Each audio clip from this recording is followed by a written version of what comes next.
Alright, so it's been about a week and some change since I've been using Apple's latest iPhone 14 Pro Max, and there's kind of a lot to unpack and talk about here, so let's kick things off with the specs real quick.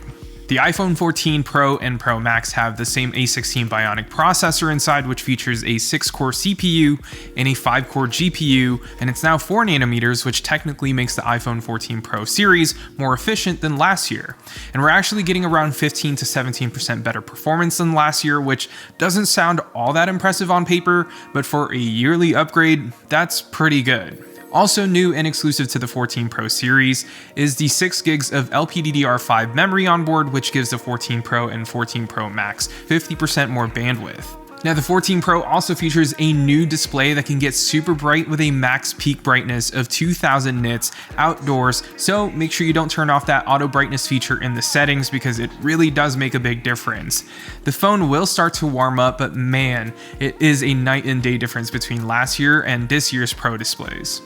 Now, another big difference between last year's 13 Pro and Pro Max to this year's version is, of course, the new Dynamic Island, which replaced the notch from previous iPhones with Face ID and with an upgraded front-facing camera that now features autofocus.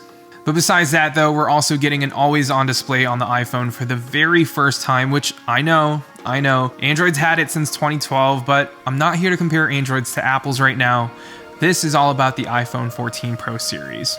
Also, one minor thing that Apple mentioned during the keynote is that the side bezels all around the phone are now a little bit slimmer than before, which is always welcomed. Now on the back of the phone, the camera modules look a lot like the 13 Pro, but a bit bigger again. And you're now getting a 48 megapixel camera for the main wide shooter, an improved 12 megapixel ultra wide, and a slightly better 3x telephoto zoom lens at 12 megapixels. But we'll talk more about the cameras later on.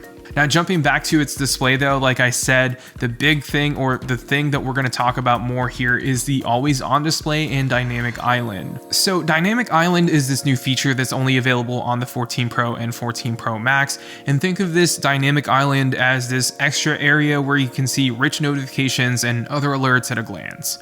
With iOS 16 and Dynamic Island, what you can do here is basically see incoming calls, alarms, sports scores, music you're playing, or if some apps support rich notifications where you can track deliveries or rideshare ETAs, you'll be able to see and interact with it from anywhere.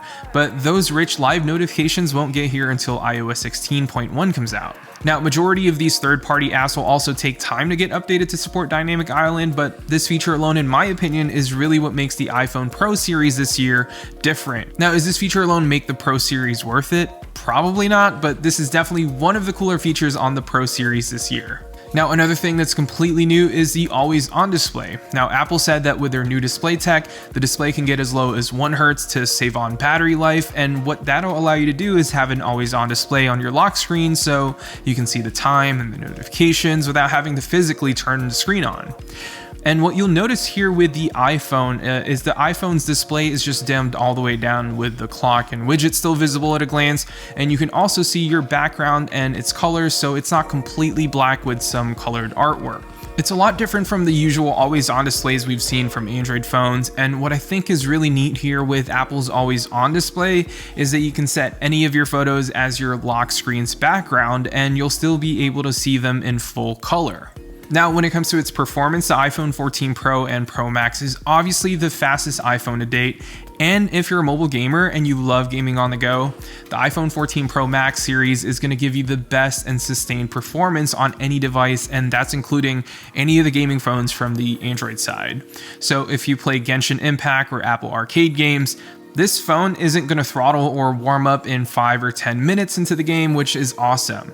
Now, it will get warm, but not to a point where it will get extremely hot, which is great. But besides gaming, day-to-day usage with social media apps, photo editing, or just watching videos on YouTube is a breeze, and I just love how smooth everything is. Now, when it comes to its battery life on the Pro Max, which has been my primary phone for the last week and a half, it has incredible battery life in my opinion, even with always on display. Now, I'm coming from an iPhone 13 Pro and I was getting pretty terrible battery life about 6 months in, and I always had to charge my phone by 7 p.m. so I can get through the rest of the night.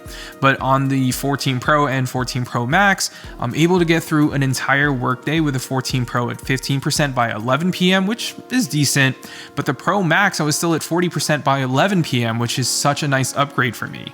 Now, I haven't done a full battery test where the always on display was turned off, but I was reading somewhere that it was only taking about 4 to 5% of battery life overall, which to me isn't enough for me to not use always on display, but you do have that option to turn it off in the settings if you do want slightly better battery life.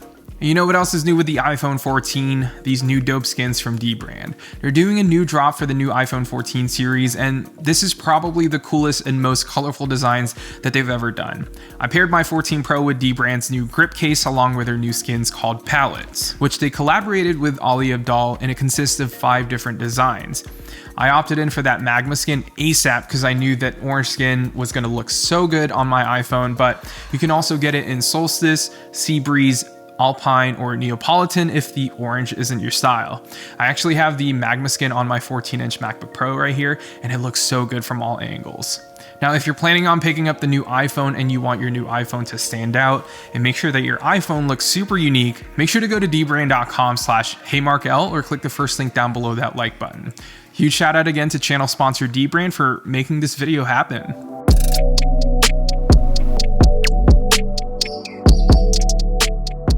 Alright, so let's talk about the all new camera features on the 14 Pro. This is probably the most exciting update for any iPhone users to date. It's been a really long time since we've seen a bump in megapixels on an iPhone, and the last time we actually did see that change was back when the iPhone 6s was announced, which was all the way back in 2015 when we went from 8 megapixels to now 12 megapixels, and since then we've had some upgrades to the camera sensor, but the megapixel count stayed the same. So the big story here is that all new 48 megapixel main camera. It's a completely different sensor and now has a wider 24mm focal length versus the 26mm from the 13 Pro. It also features a second generation sensor shift OIS, which helps to stabilize photos and videos, but it also has this new quad pixel sensor, which basically allows the iPhone to crop in from that 1x 24mm focal length to a 2x 48mm focal length without losing quality. So the 14 Pro essentially gives you 4 different focal lengths, which is awesome.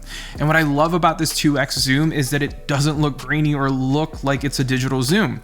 It's lossless, so the quality is 1:1, and your photos and videos are going to look amazing. Now, Apple also introduced Photonic Engine, which is a new image pipeline to help you get better looking low light photos with better image clarity and lower noise levels in your final image.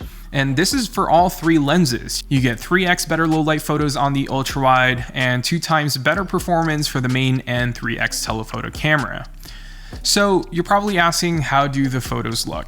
Now, I'll be honest, coming from an iPhone 13 Pro, it's not a drastic change, but if you're coming from an iPhone 11, for example, you're gonna have a completely different reaction here. It's a game changer.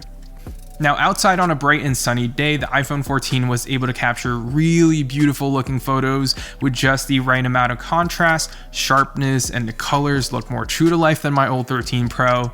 And the skin tones is more balanced and more accurate too, which is always nice to see. Now, the details out of the 48 megapixel sensor is pretty incredible too. And in case you were wondering, you can shoot and take advantage of that full 48 megapixel sensor by shooting in Apple Pro RAW. You just have to enable it in the settings. But just be aware that these file sizes are going to be massive at about 70 to 100 megabytes per photo, and there's also a noticeable shutter lag in between photos too. But when you do shoot in RAW and you get that 48 megapixel image, when you zoom in, your photo just doesn't break down easily and doesn't get so pixelated compared to, having a 12 megapixel sensor. Plus, the photos aren't as processed, so you can do all the editing that you want in Lightroom and process it the way you want, which will result in better looking images. Now, in the future, I'm hoping that Apple can increase the megapixel count on the ultra-wide and telephoto lens so that you can zoom in, crop, and readjust the frame even more with different focal lengths without the photo getting too pixelated. Now, I know that, megapixels don't really matter when you're uploading these photos on social, especially once they get compressed and processed and uploaded onto the site. It just won't look as good. But, having a backup of a much higher resolution photo to have in the future to look back to is always a nice thing to have. have. Now, when it comes to low light, I wouldn't say that I noticed a huge difference coming from the 13 Pro, but these images do look a little bit less smudgy or grainy and a little bit brighter than usual, which shows that the new image pipeline is actually working. In my opinion, the overall image clarity and HDR processing with the shadows and highlights just look a little bit better than last year's Pro, which is to be expected. But like I said, you'll definitely notice the improvements here if you're coming from, an iPhone 11 series or older. Now, when it comes to video, there's a couple of new things here, and if you're a fan of shooting in cinematic mode, you can now shoot in 4K 30 or 4K 24 frames per second. Previously, this was actually capped at 1080p 30 frames per second on the 13 Pro, so having a much higher resolution should make cinematic clips look less processed or look less like it's shot on a phone, but it's still not perfect. The edge detection definitely still needs a little bit of work, but this is only the second generation for cinematic mode, so I'm expecting this to be improved every single year now. Now, the other new feature in video is the new stabilization mode, which Apple is saying is almost gimbal-like, and it's called action mode, which basically crops in on the main sensor by a whole lot and doing a lot of stabilization through software. Now, Apple did upgrade the main camera sensor shift OIS to a second generation model, which makes videos and photos look more stable and less blurry in photos. So adding action mode to videos can give you super stable shots, and it really works. But yeah, that's pretty much it on the iPhone 14 Pro and 14 Pro Max. It's the best iPhone that you can buy right now, and if you've been holding out on upgrading and you're on the iPhone 11 Pro or even the 12 Pro for that matter, the 14 Pro lineup is where it's at. The camera upgrade alone, in my opinion, is worth it, and if you've never used an iPhone with ProMotion or had the pleasure to shoot in cinematic mode or see videos in HDR on your phone, the 14 Pro line is going to be such a nice upgrade for you. If you have the 13 Pro, I'd probably wait till the 15 Pro comes out next year. It's just not a huge upgrade and you should just save your money. But yeah, if you want to watch my iPhone 13s review, my iPhone 14 review, I'll leave that link in the description below, and yeah, I'll see you all in the next one.